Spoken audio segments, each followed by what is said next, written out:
Welcome to the Good Old Blades podcast. I am your host, Aaron Levere, and join me as we talk to other knife makers and craftsmen about anything and everything knives. Thank you for listening in to another episode of the Good Old Blades podcast. I am your host, Aaron Levere, and I am joined by Dr. Larrin Thomas. Hey! If you had, there you go. If you have not had the chance to pick up Larrin's book on knife steels and heat treating, I highly encourage that. But Larrin also has a new book that came out, and I'd like to talk a little bit more about that and dig into Larrin's life and make him feel a little bit uncomfortable. So, Larrin, again, thank you for joining me. Yeah, I'm excited. So, customary for the show, if you can give a little bit of history of you outside of knives. Although I know having a dad who's been in knives in Damascus as long as he has, it's kind of traveled with you since birth, basically. But what do you do outside of it, like outside of knives, like hobbies, family, things like that? I mean, share whatever you want to. All right.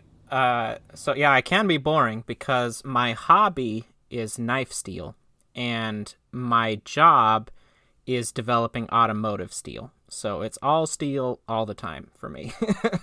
But the automotive steel is a lot different. We can talk about it if you want. But so my hobbies, knife steel is my hobby. This is what I'm spending my extra time on, which is not time spent with family. And so really I'm balancing my time between work, knife steel, and my family. Those are my three priorities. I don't get to watch much TV. I don't get to play many video games, but I do get to spend time on those three things. And so me and my family, we like going on hikes. We like going to theme parks, some of the normal stuff. We've got a local theme park here in Pittsburgh called Kennywood. And so we like to go ride the roller coasters, go on the whip, eat some, chicken strips, some fresh cut fries. So, we have a good time. But people ask me sometimes how I fit in the things that I do. And the answer is I do those three things. And that's it. So, so I don't know if you know this. I was born in Pennsylvania, born and raised until I moved down to Texas when I was 18, but I was on the opposite side of the state, near Wilkes-Barre, Scranton area. So if you ever get the chance to mosey over that way, there's a family-owned amusement park called Knoebels. That's really good. We went last year. We went last summer. Oh, yeah? Yeah, how'd you like it? We loved it. So I wasn't 100% sure what I would think, because on paper, Knoebels looks like a typical theme park, like a middle-of-the-road theme park. I also knew that its reviews were really high. People love Knoebels. But it's a free theme park, meaning admission is free and you pay per ride. And also the food is pretty affordable. So I knew it got a lot of praise just for that. And that covers up a lot of problems with the theme park. And so I'm like, well, is it just because it's free and you pay per ride, and so everybody likes it for that? Is it really going to be fun? But we had a great time at Knoebels. So we stayed at the campground in our pop-up camper, and you can walk right into the theme park. You're literally right next to like giant wooden structure of roller coasters in the little campground there. And the food was great. We rode those wooden coasters. They don't even have seat belts, which is pretty rare these days. So you're really popping out of the seat. They've got this carousel, a merry-go-round, where there's these rings you pull out of this little dispenser thing, which I guess is an old thing that was common in merry-go-rounds, but not anymore. Oh, yeah. And then if you get the brass ring, I think, then you get like a free ride ticket or something. So my kids were loving that. So, I mean, we had a great time at Knoebels. Yeah, I can't tell you how many times riding that carousel, because the little arm that comes out that dispenses the rings, is metal, and we would slap it to get the ring, and I'd have like short fingernails and just like totally rip my fingernails. Sometimes we'd ride it so much my fingers would be bleeding afterwards. It feels a little dangerous. It feels like if you hit it wrong, it'll just pull your arm off. So maybe there's a reason they've taken them out, but yeah, it's a good time. So no seatbelts on the roller coasters, and rip your arm off pulling rings out. It's a great time. Highly recommend. Oh, yeah. Yeah, I mean it's like traditional 80s 90s type of fun. It's like if you're not almost dying or getting tetanus from it, it's no fun. Yeah.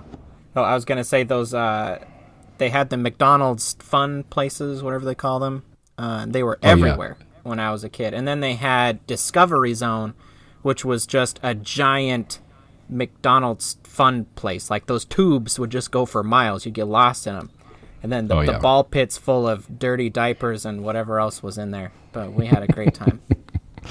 Yeah. One thing that is interesting about Knoebels and probably in some ways Pennsylvania history in general is like so they do have the old wooden roller coasters, which are fairly rare in the United States theme park echelon of theme parks. And but one thing that's really cool is they have a few Nickelodeons there that are functional. I don't know if they're still operational because it's been quite a few years since I've been there, but for the carousel ride and then by the Phoenix roller coaster, there were functional Nickelodeons, I think from the late 1800s approximately, that they still had up and operational.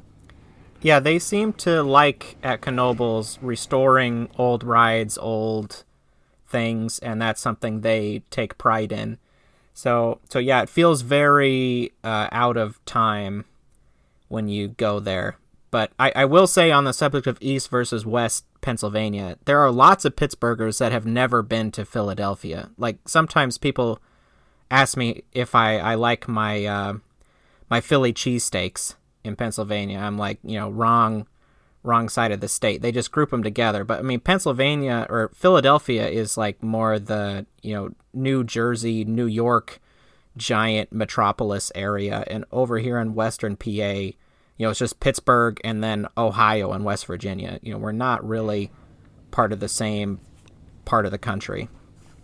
Yeah, and I think that's something that is an interesting distinction in Pennsylvania because, you do have Philadelphia, which is city folk mostly, and suburbs. It was probably the closest that you get to a true city type of feel out of anywhere in Pennsylvania. And then you have steel on the west and you have coal on the east, and then a bunch of mountains and Amish and things like that in between.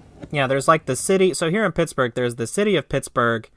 Then there's rural Pennsylvania surrounding it, and then there's like a diffusion in between of suburbs. And if you get 10 or 15 miles outside of Pittsburgh, like I was talking to a knife maker in West Newton, and he was like, I don't live in Pittsburgh.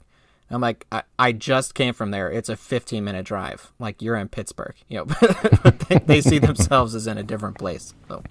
Yeah. I used to go out every year to Ligonier. I guess it's Idlewild Park that they do the Scottish Highland Games every year. And I played classical violin for a long time, but my teacher was from Nova Scotia, and so she really liked Scottish Highland fiddle music, and so I learned that, and then would go out and compete in Ligonier. And then we went out to Falling Water, like the Frank Lloyd Wright property and stuff too. So I've been out there a few times, but not as much as I've stuck into the hills with all of my other hillbilly, kin. Yeah. Well, there is definitely a similarity among rural Americans, no matter where you are. So I grew up in Vegas till I was 8, and then rural Nevada through high school. And so rural Nevada is really what feels like home to me. And rural Pennsylvanians do remind me a lot of rural Nevadans. I'm sure there are differences, of course, but, people on four-wheelers wearing camo does feel more like home. Oh. Yeah, well, so for the sake of not just gabbing on about locales and everything, I'm interested to know, I would like to get kind of a little bit of a history of you and your experience with knives. I know it's kind of been covered somewhat in other places, but, for everybody who doesn't know the lore of Larrin Thomas, his dad is Devin Thomas, makes Damascus, has been a cutlery knife maker and knife maker in general for forever. I actually bought some of your dad's Damascus secondhand from a knife maker a while ago, so I'm kind of coveting it in my little cubby of things that I don't want to touch lest I screw it up. Yeah, I've heard that a lot. Yeah. Yeah. Well, I mean, it's not as much made as the other things. You get Vegas Forge, because it's a modern manufacturing, and like they push out a bunch of it. You get Chad Nichols, you get Dama Steel and things like that. Bill Poor, but Devin Thomas is like the rare stuff. It's like Bill Burke and Devin Thomas. Yeah, I mean, my dad was making a lot of Damascus back in the day, but he has officially retired from selling Damascus. So that is why it's much more difficult to obtain these days. He was just recently inducted into the Cutlery Hall of Fame, which I think is a really big deal. If you look at that list, it's also called the Blade Cutlery Hall of Fame because it's done by Blade Magazine. But there really isn't any other major Hall of Fame that competes with it. And so, that list of people in there is extremely impressive, all the way back to Bo Randall and A.G. Russell and Bob Lovelace. And so they're all on there, all legends. And that's not something that my dad or I ever thought was going to happen. And one day we started to hear some rumblings that behind the scenes, people in the Hall of Fame were putting my dad's name forward as someone to be inducted. And we're like, okay, maybe in another year or two that might happen. And then they announced that he was inducted. So that's very exciting. I think it reflects well on my dad's position in the industry, how he's contributed to the development of Damascus and knives over time. And I'm just really excited for him.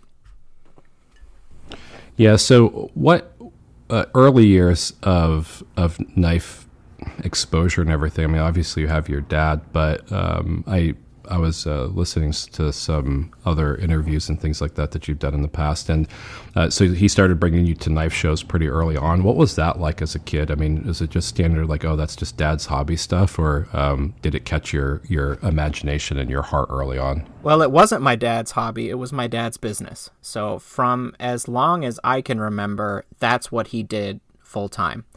I know that when I was very young, he did have a couple other jobs. So he was a welder. His dad was a welder. Then he worked in like metal fabricating, like making railings and things in Vegas. But from the time I was very young, he was full-time Damascus. And that's what he's been ever since.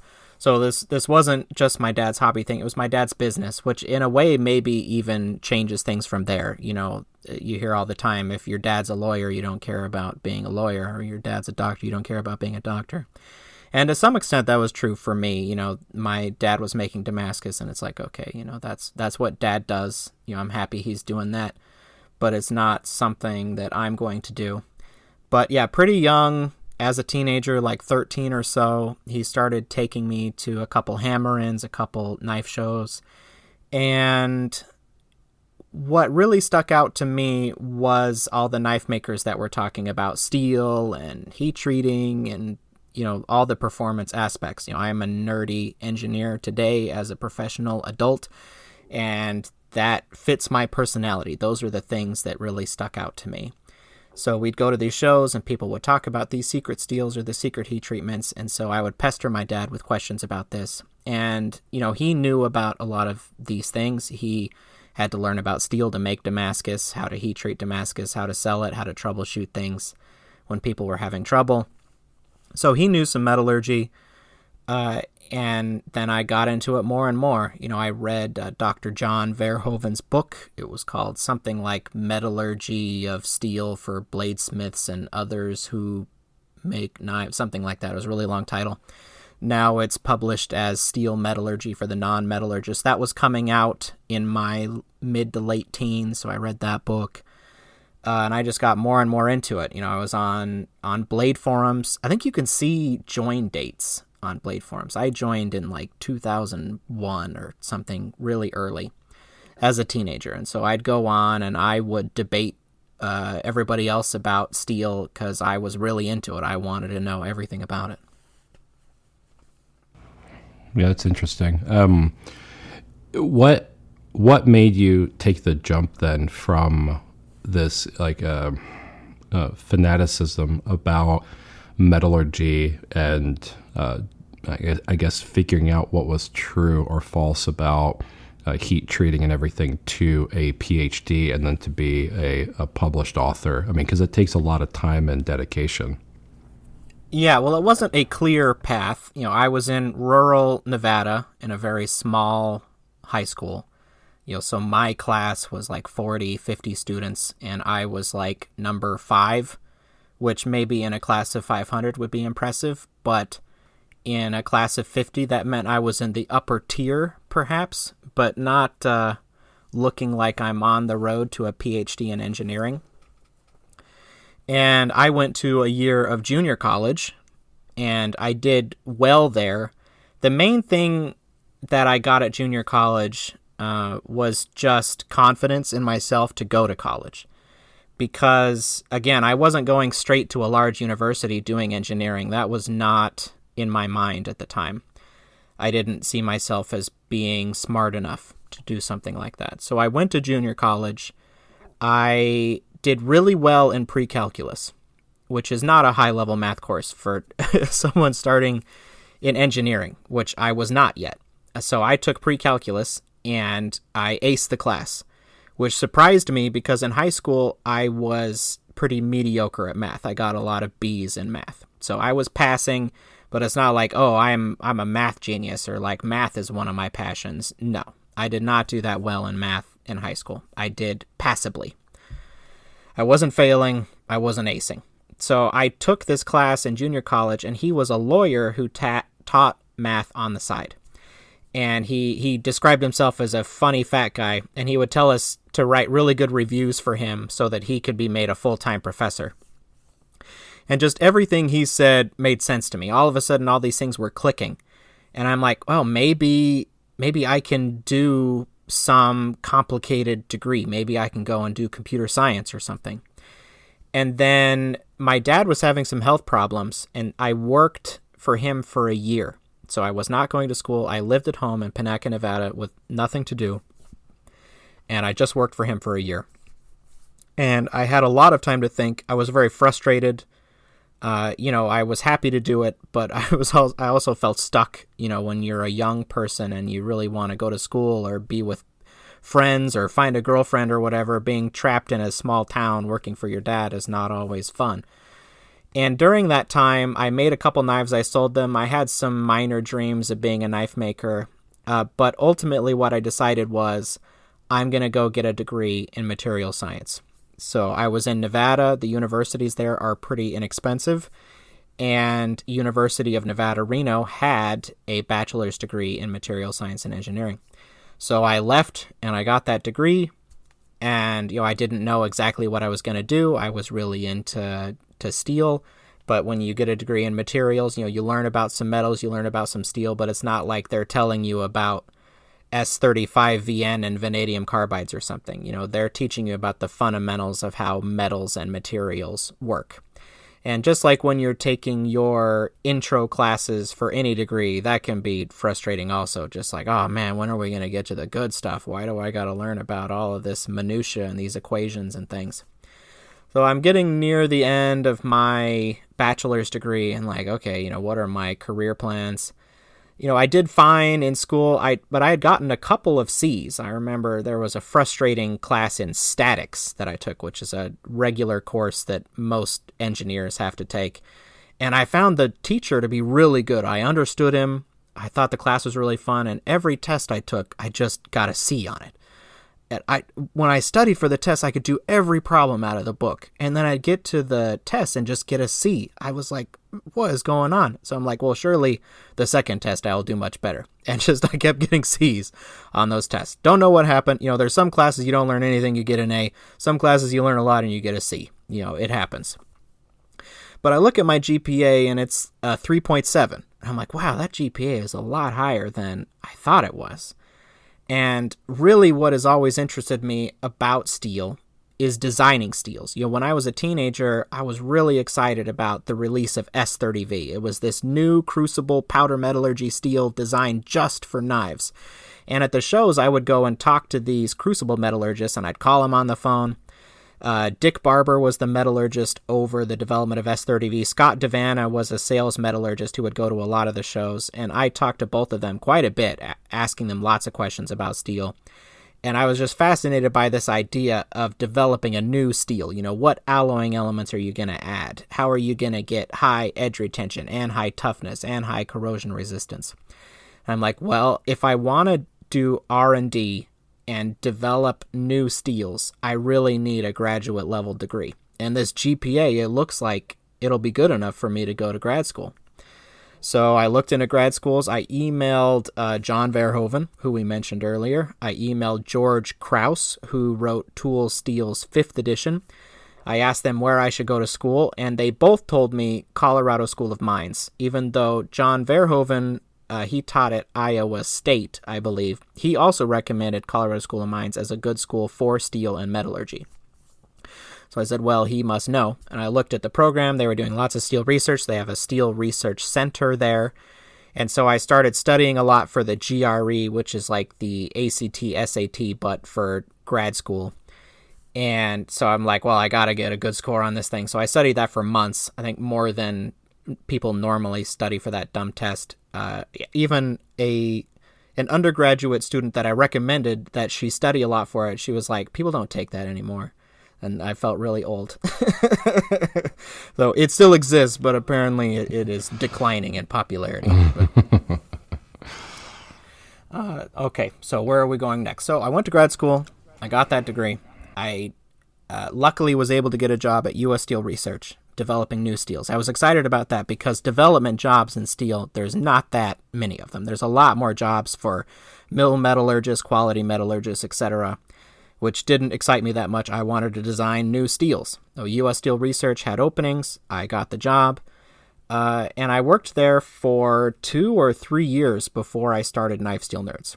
And I really hadn't done much, if anything, with knife steel while I was in grad school and in those early years of my professional career.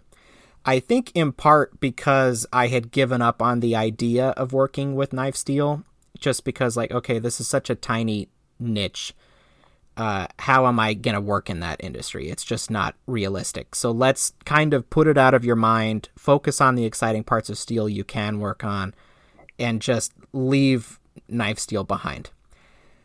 But as I was working for U.S. Steel Research, I really enjoyed it, but that the knife steel stuff was coming back to me. You know, you were very busy in grad school, you were busy in your early career, you've got a little extra free time. Let's get back into knife steel. So I go on Blade forums, you know, where I used to enjoy spending a lot of time. I'm answering questions about steel.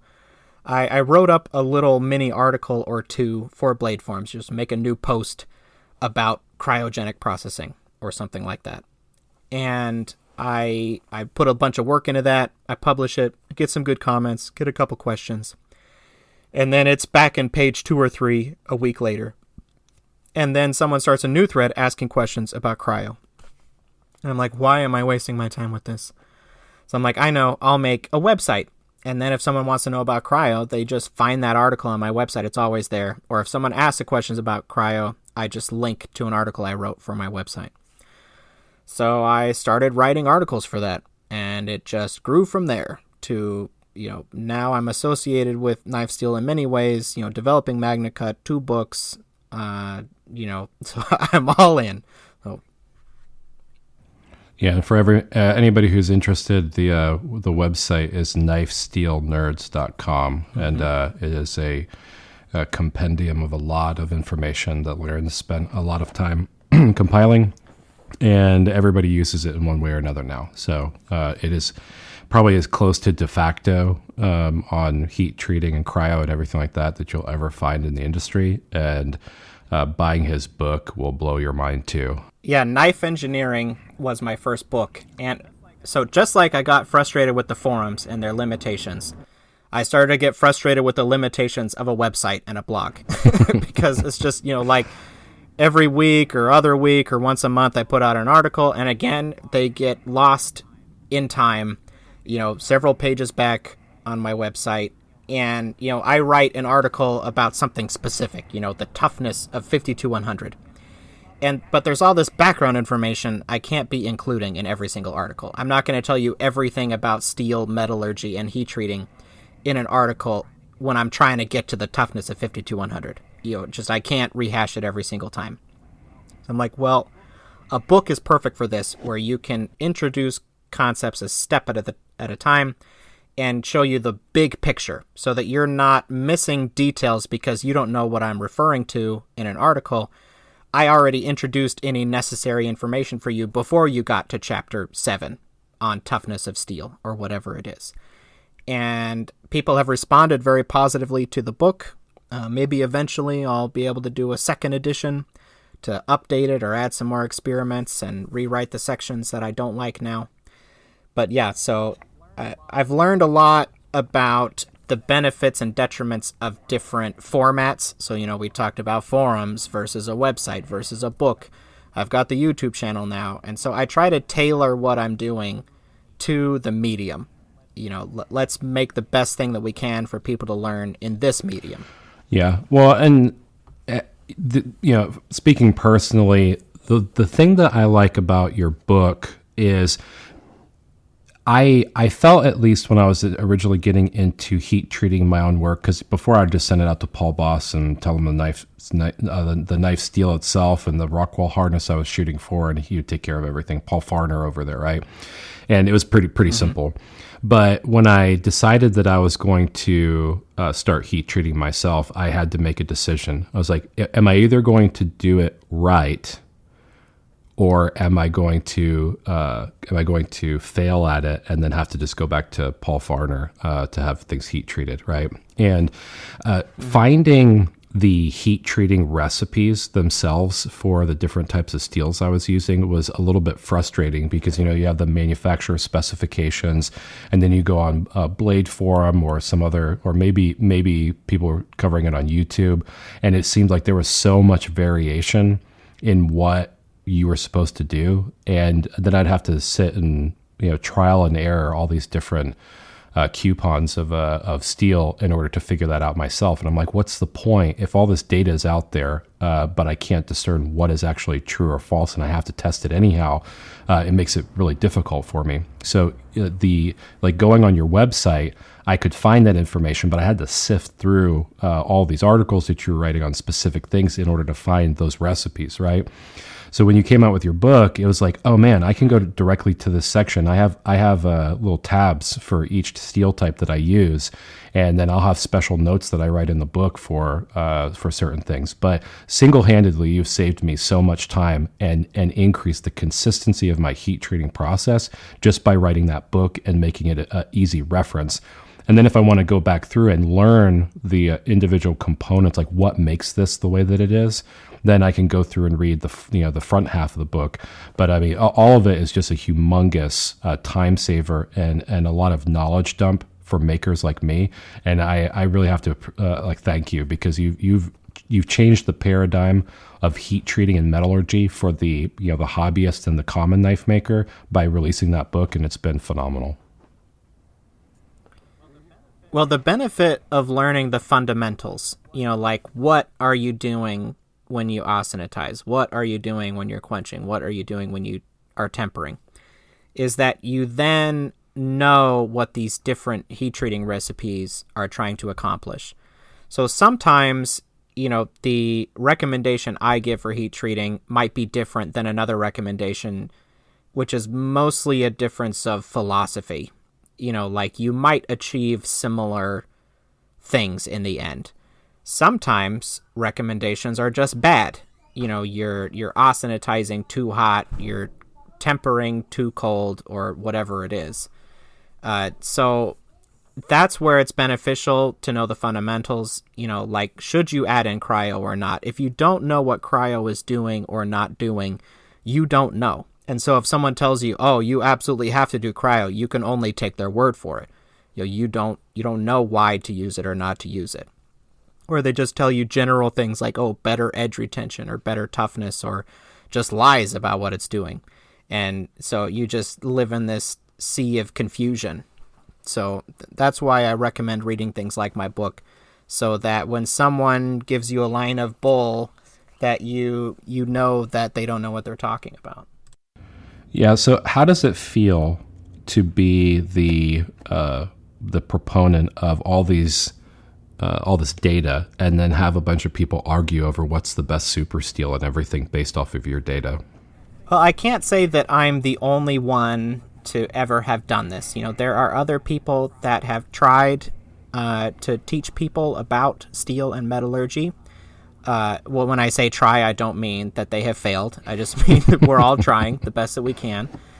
So even people like Wayne Goddard, who gets a chapter in my book, he wrote a lot about heat treating and steel choice and things in Blade magazine. Not everything he ever wrote is accurate, but he tried his best. He did his own rope cutting tests and other types of tests. And so through experimentation and study is really where you learn things. And Wayne Goddard was very good at that. And so, there's a lot of people who have taught about steel. I can't name them all. One person who comes up is Kevin Cashin. So a lot of people say that Kevin Cashin taught them a lot of things. He mostly targets what he says to bladesmiths, using simple steels, but I'm sure he could talk about other things. So sometimes people want to pit us against each other, saying that our ideas contradict, or what do you have to say about this? That contradicts what this other guy said. I was like, well, it doesn't have to be a competition. We all have the same end goal here. Well, something that I don't know if people recognize in the industry too much of, knife making and knife collecting is there's a certain amount of snobbery that comes from steel types. Like some people are like, it's A2 or nothing. Some people are like D2 is the best. Some people are like M390 or something like that is the best. And it's really gotten to a point now where it really is splitting hairs over some of the performance of the general tool or the general steels that people are using for knife making. But there's all this data now to back it up and say, hey, well, like maybe this one steel has a marginal amount of difference that increases its toughness or edge retention or whatever, and it just spurs on that argument and the specificity that collectors use when they're choosing steels or having custom makers develop blades for them. So it's kind of interesting. Yeah, I like to talk about steels in terms of categories.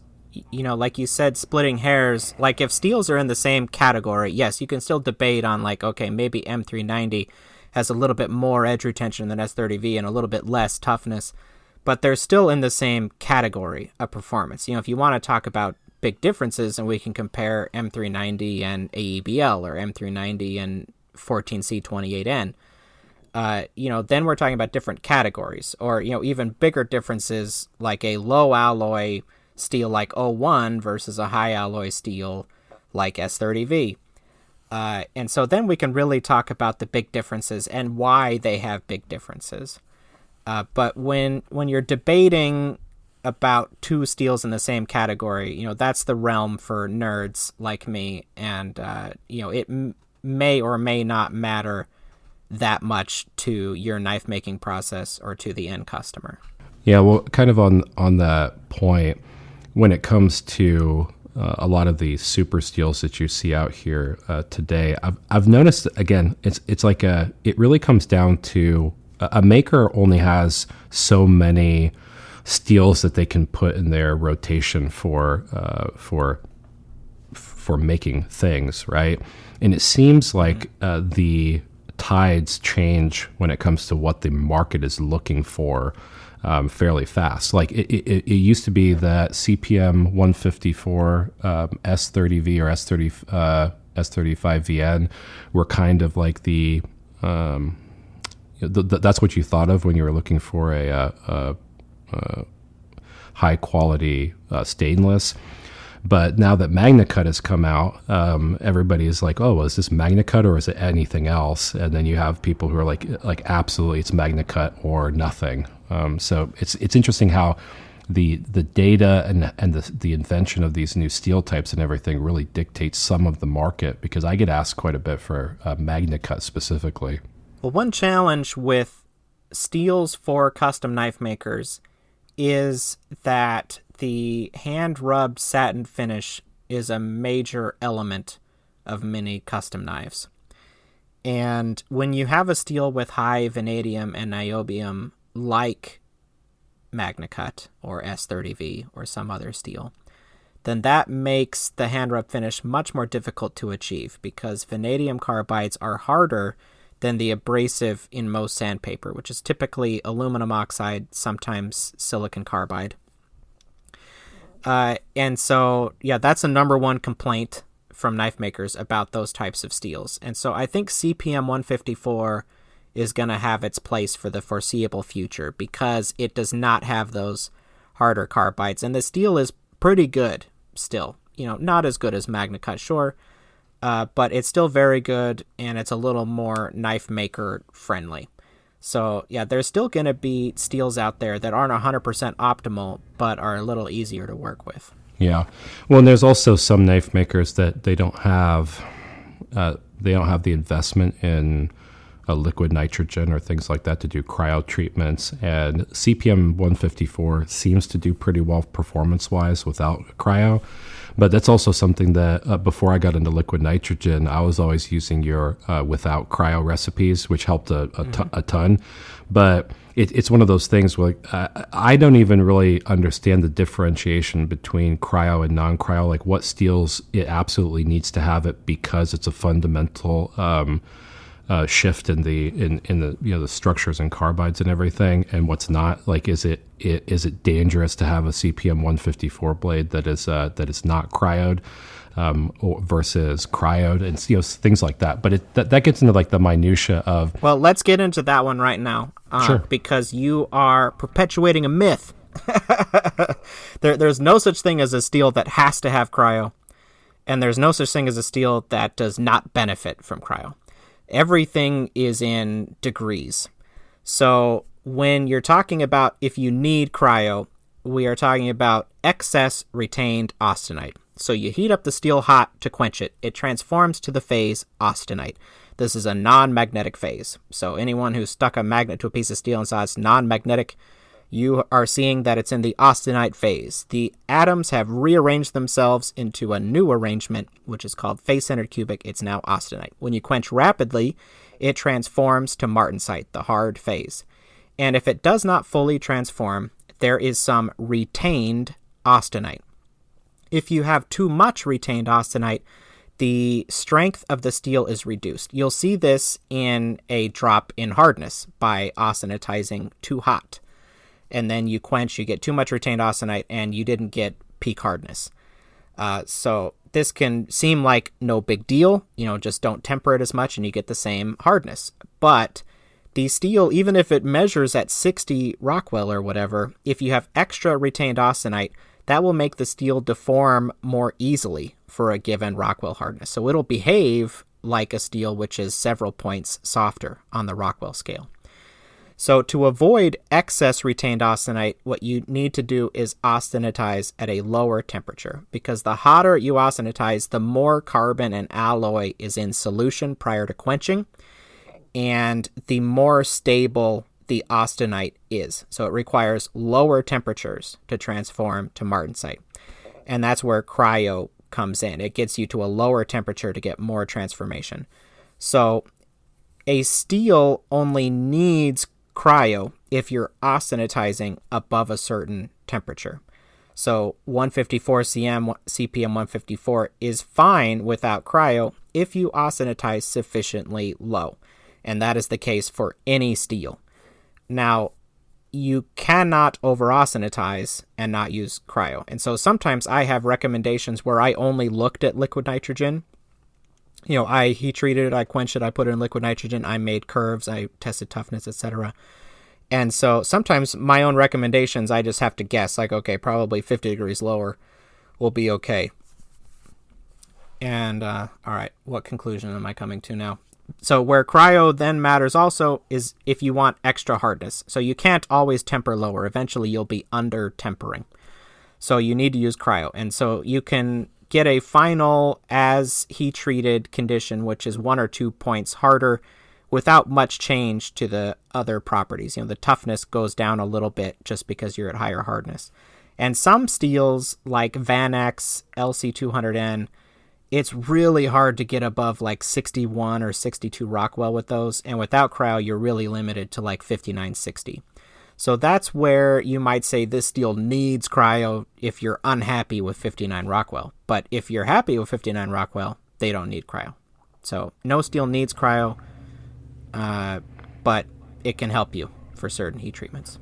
Yeah, well, I mean, thanks for clearing that up. Kind of a interesting question on that is, from the time that you heat treat a blade, I know that there's some, I guess, conjecture on like how long after you quench a blade to tempering it is optimal, right? Can you like set it aside and wait till the next day? And I know it has a lot to do with the stress inside of the blade, but is there a optimal time once you've quenched to liquid nitrogen or cryo treat things? Like, is there a duration of time that I need that I have to have it within in order to liquid nitrogen? Okay, let's take things one at a time. Let's talk about time to tempering first, and then we'll talk about time to cryo, because they are somewhat different questions. So almost any data sheet you read will say temper immediately after quenching. Sometimes it will say once you hit like 120 degrees Fahrenheit, then temper. 120 degrees is about when you can hold a piece of steel in your hand comfortably. So that's the rule of thumb, that once you can hold it in your hand, you temper. Now, the main reason for that is to avoid cracking. And so especially with large, intricate parts, they will tend to crack if they sit around untempered too long.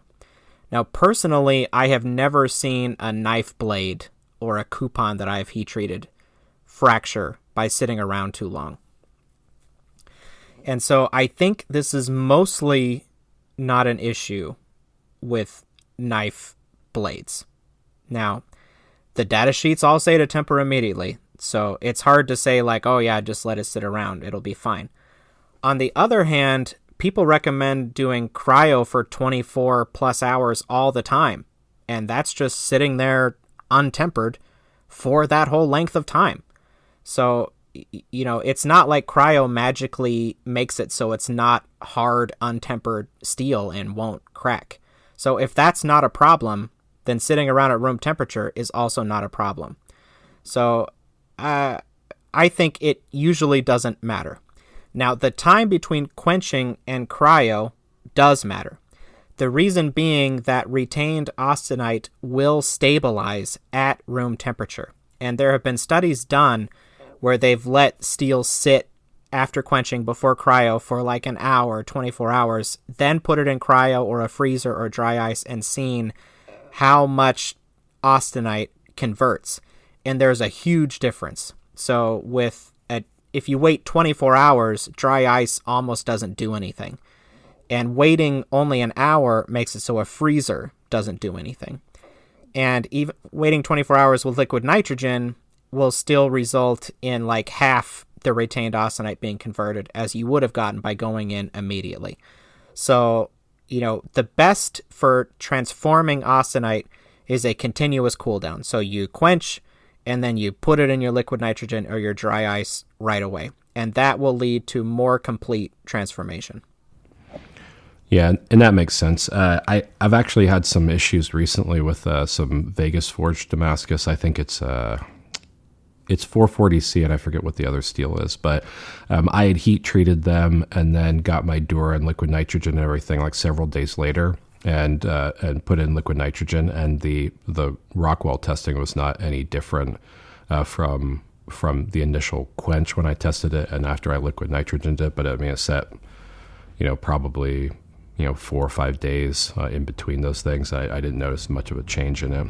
I imagine that the difference between Damascus and or pattern welded steel and homogeneous mono steel is also a factor in how I'm testing the Rockwell hardness, because it seems like some parts are harder than others. Well, and like we were talking about with the austenitizing temperature, if you're at the lower range, of austenitizing temperature, the bump in hardness from cryo will be very small, like half a point, maybe a point.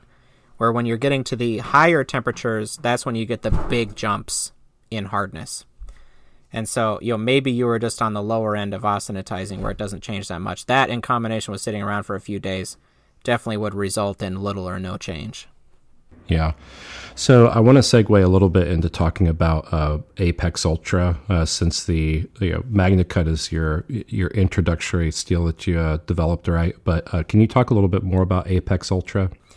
Yeah, ApexUltra was developed along with two European guys, Tobias Hongler and Marco Gudeman. They're both kitchen knife bladesmiths, and they wanted a high hardness steel with good wear resistance that still had good toughness at that high hardness and was forgeable, could be normalized, annealed, etc.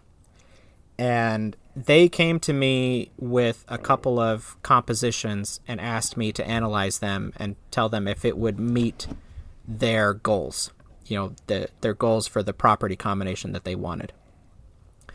And I said, these steels look fine, but I've had an idea. I'd even mentioned the idea on an article pretty recently before they contacted me, which was to combine the best attributes of 52100 and the Japanese steel Blue Super into one steel. And so that's what we went forward with. And so they worked their connections, and they were able to get a test melt made. We tested it. The properties were great. Then we went into larger production, again in Europe, using a special technology called electroslag remelting, which is a cleaner steel, a finer microstructure steel. And we've been selling it. And the response has been good. It is trickier to work with than a simple steel like 1080 or 1075 or something. But for the knife maker that knows what he's doing and can follow, the instructions that we provided and some of the things to avoid doing, it's a great steel. It has better edge retention, good toughness at very high hardness. It's a very unique set of properties that weren't available before. So with the composition of this steel, do you think that there's any real benefit to using this over some of the other like powdered steels or anything for like stock removal knife makers, or is it primarily used for the forging component of knife making and having that the characteristics that you developed into the steel? I'd say its main benefits are for forging, but the toughness at high hardness was higher than other steels that I've tested. So if your goal is a steel to have good toughness at like 67 Rockwell, there may not be anything better. So, a steel that's easy to sharpen, that gets crazy sharp at high hardness for like kitchen knives and other fine cutting knives, it might be the best choice. So if you're okay with corrosion or staining, I should say. Sure. Yeah, and I think about it a lot for bushcraft and everything, because like when you're using some of the lesser steels, I don't know if another word to actually call it, but the more available steels, and you're using it for outdoor work and everything, you really kind of have to accept the fact that a 61 or 62 Rockwell hardness is it, and for the toughness component of things. But it's interesting to me that if you can have the best of both worlds and use ApexUltra for bushcraft and other outdoor knives and things, that it might actually be highly compelling to use. So I'm interested when it becomes available in the United States. I see you have like a July or August of this year. Yeah, it has been available in the U.S. in the past. It's just, we're making this in batches. And so people are excited about the new steel. They buy it all up, and then we got to wait for the next batch to come in. And so that's the period of time we're in right now. Yeah, good problem to have, though, right? Yeah, sometimes. So I think that this is a perfect time to segue into your new book. So just released, it was on the 8th of May. It's The Story of Knife Steel. Is that correct? Yeah, I think it was 3 days ago. Time is a blur. So, I was waiting on Amazon to approve it because it is published through Amazon's printing presses.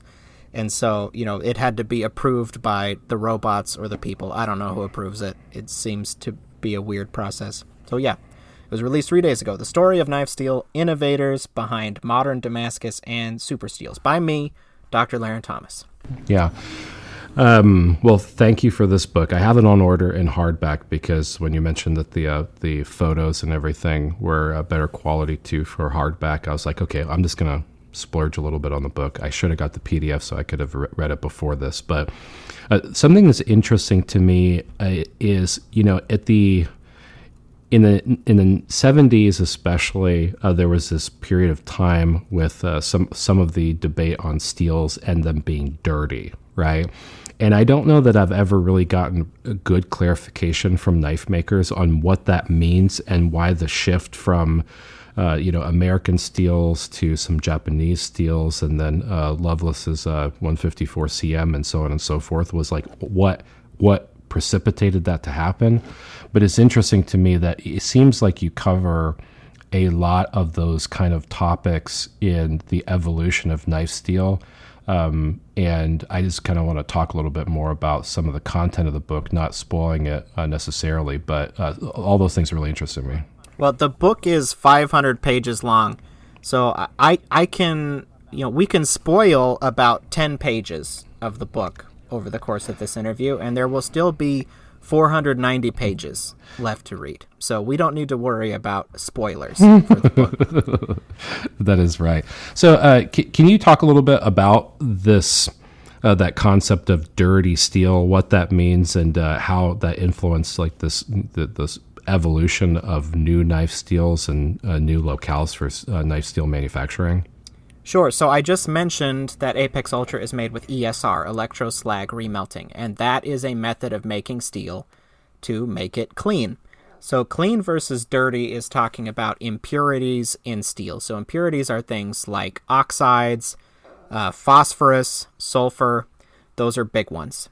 And so when you make clean steel, you're trying to eliminate those impurities in the steel because they will act as small sites for cracks to initiate. Now, carbides do the same thing. Those hard particles in steel that resist wear, they can also act as sites for cracks to initiate, but impurities is kind of like a self-imposed issue in the steel. If you can eliminate them, you can have a little bit better performing steel, even with the same carbide structure, the same composition.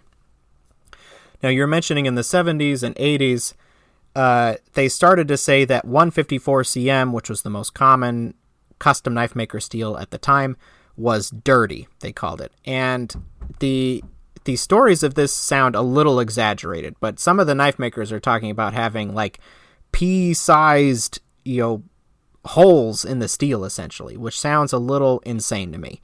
So I don't know if those are all true, but they've also said that Crucible had moved away from producing the 154 CM with a process called VIMVAR, which is sort of similar to ESR in some ways in that it's a process for making clean steel. So VIM, vacuum induction melting, that means they made the steel under vacuum. And then VAR, vacuum arc remelting, where they remelt the steel also under vacuum. And having that double process, VIM-VAR, makes the steel extra clean, which it was produced for aerospace, bearings and things. They wanted super clean steel because the cleanliness of steel, the impurity content, especially affects high cycle fatigue, which is not something we really need to worry about in knives, but high cycle fatigue meaning the bearings are running under millions of cycles, and eventually they crack under fatigue from millions of cycles. And that can happen from relatively small impurities that we really don't have to worry about with knives because we worry about low cycle fatigue and gross toughness. Like one good whack will take a divot out of an edge, or maybe 10 good whacks, but not millions, usually. That rarely happens. So they're complaining about the dirty steel. Crucible isn't using VIMVAR. They find ATS-34 in Japan, which is the same steel, but made by Hitachi in Japan. And that steel is much cheaper. It's like half the cost of 154 CM, and it's available in thinner sizes, which is very important to knife makers. If you're having to surface grind all of your steel down to 1/8 inch or 100 thousandths to use it, that's very costly. And so just buying it as straight 1/8 inch or 100 thousandths material makes it very appealing. So I do wonder if some of this was ad hoc reasoning, like, oh, we've got ATS-34, it's half the cost and in the size I want. That 154cm, it was dirty stuff. Like, let's move on to the good stuff. Then 154cm made a comeback in the late 90s when Crucible started offering it in sheets and good sizes again. They're like, hey, this is made in USA material. A couple of knife companies have gone to them, including Tony Marfione of Microtech. He went to Crucible and was like, let's get a made in USA steel in here. And 154cm made a big comeback at that point. But I'm almost positive that they are not using Vimvar on that stuff that they've made from the late 90s onward. And obviously there aren't giant impurities in it. So where did that impurity story come from? Was it real? Was it just a bad batch that Crucible made? That's still a mystery to me. Yeah, well, that's one thing that I think that I will enjoy about reading your book is the I would say you might disagree with me, but you seem to have grown up as like a contrarian. Like people say certain things, and you're like, I don't know if that sounds right. Let me research it, right? And this life that's been built of telling the story of fact versus fiction just seems to be built into your personality, right? I even see it on... No, I'm not a contrarian. Dry humor. But, you know, there was a one instance where I was talking about something on a heat treating group on Facebook, and you came in and said, no, that's actually not right. And I was like, oh man, maybe I should just keep my mouth shut and let Larrin answer all of the questions. But what's good about it is like now you're doing that in published form, and it's been, you know, again, a humongous benefit. But I also wonder sometimes about, you know, you hear these stories about dirty steel or unavailability or things, and I wonder how much of that is fact versus like perception. And it's the same type of situation with, you know, when I was getting into knives and learning about quenching and everything, some people are like, you know, you have to line your blade up with the magnetic poles in order to keep from warping it and so on and so forth. I guess quenching it in virgin's blood or cow's blood or whatever. And other people are like, you know, use motor oil is the best or canola is the best and everything. And systematically, you've been able to debunk those things.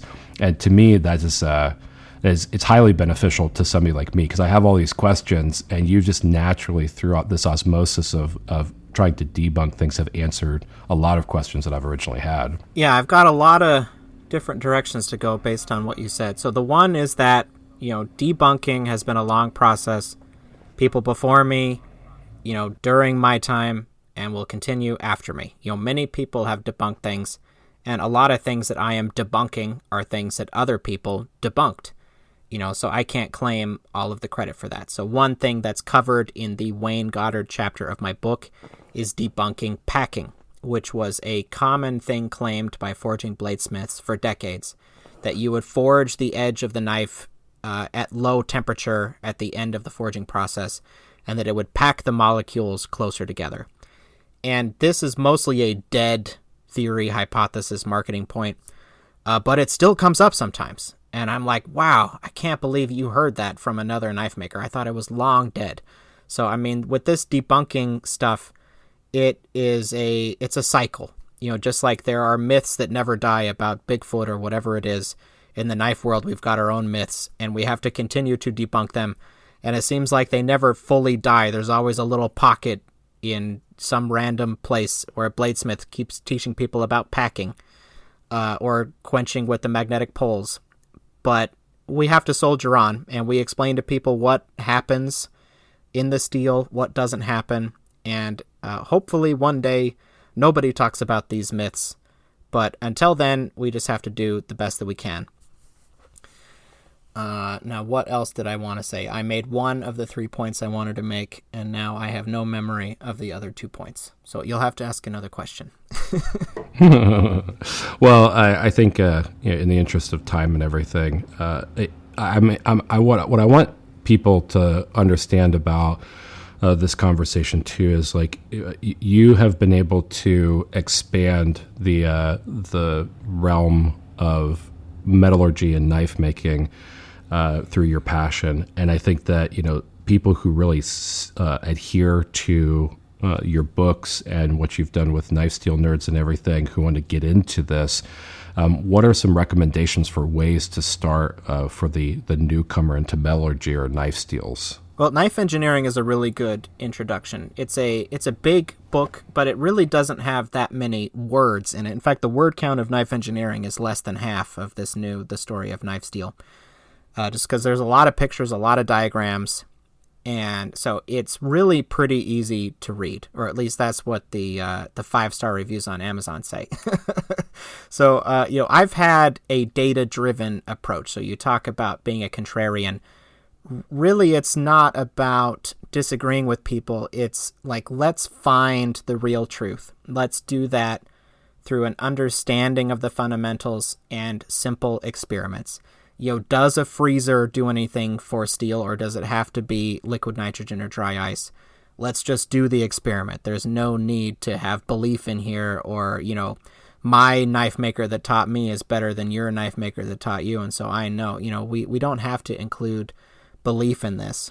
And when it comes to correcting people on Facebook or forums, I really don't like doing it. I know I do it sometimes. If someone's half wrong, a lot of times I don't get into the argument, or if someone's obviously, just making their point and they want to have a big fight about it, I don't like to get involved.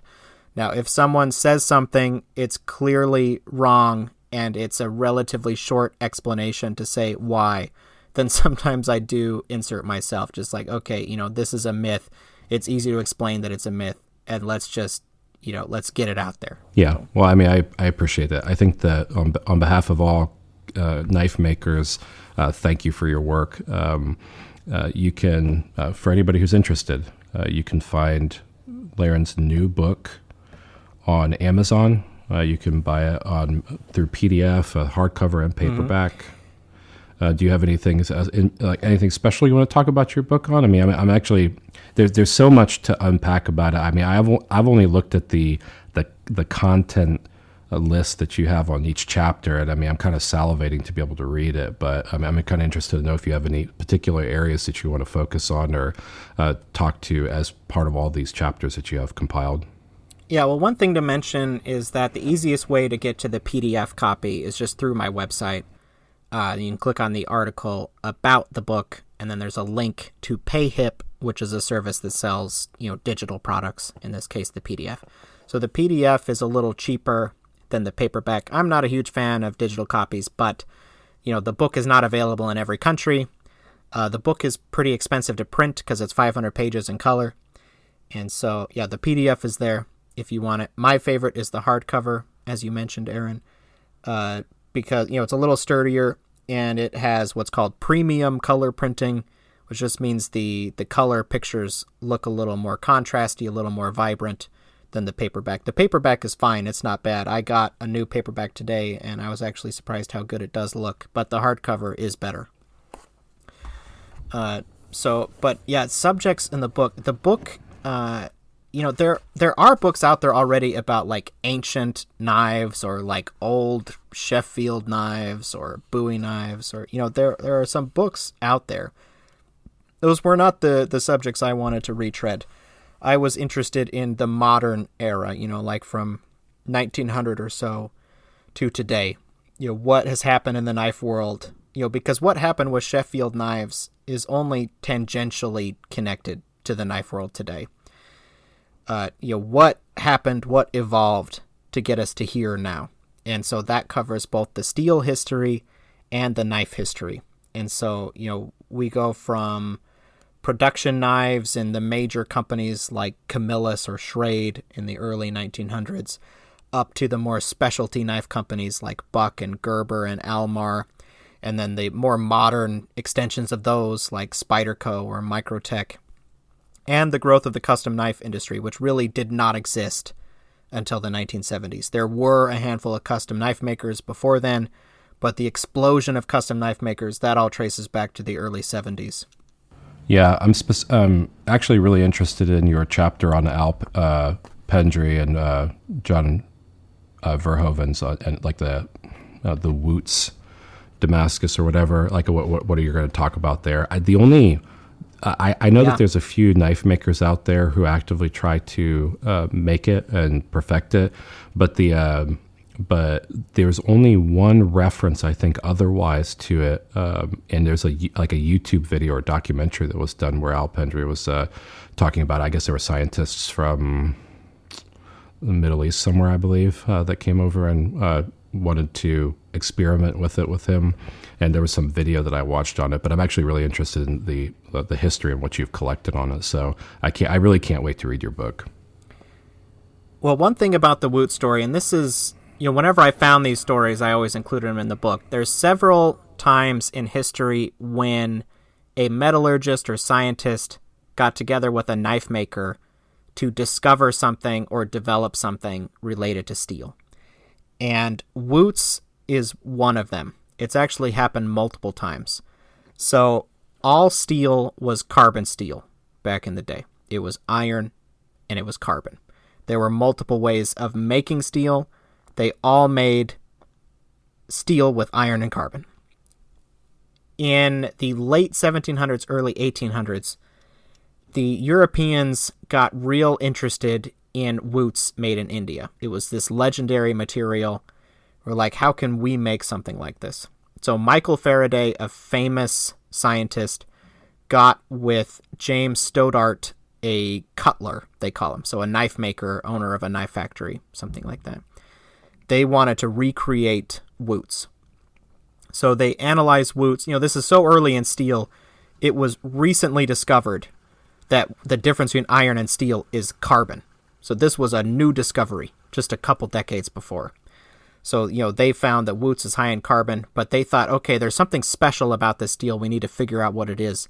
So they started experimenting with adding different elements to steel. They tried a bunch of crazy stuff like platinum and gold and silver and stuff, stuff that isn't even used in steel. But these were the earliest experiments in alloying of steel. It's all traced back to a knife maker and a scientist getting together, trying to recreate a legendary sword steel, Wootz. All steel alloying goes back to that moment. The rediscovery of Wootz has been an area of research ever since. There's multiple people who have claimed to have discovered the method by which ancient Wootz was made. The most recent and, in my opinion, the most valid claim for this is by John Verhoeven and Al Pendray. Again, a metallurgist and a knife maker together to recreate it. And Pendray had made Wootz in the past, or made Wootz-like steel in the past. But it wasn't exactly like the ancient stuff. And John Verhoeven had tried to do some research, and he wasn't getting something he was exactly happy with that looked like the ancient material. And so the two of them got together, they experimented with a bunch of things, and they were able to figure out these new mechanisms for how the structure develops in the steel, this Damascus pattern in a mono steel. And they published on it, they created patents, and they really figured out, how it was made anciently. Yeah, that's fascinating stuff to me. Again, I'm sure I will spend a lot of time reading and rereading your book. I appreciate you coming on the show, Larrin. I will encourage everybody to buy your books, and I will make sure that I copy those in our show notes. But again, thanks for your time, and thanks for your large contribution towards knife making, and especially the custom knife making world, because you save us time and a lot of bickering. Well, thanks for inviting me on. Yeah, no problem. Thank you for listening to another episode of the Good Old Blades podcast. Remember that you are loved, and God bless.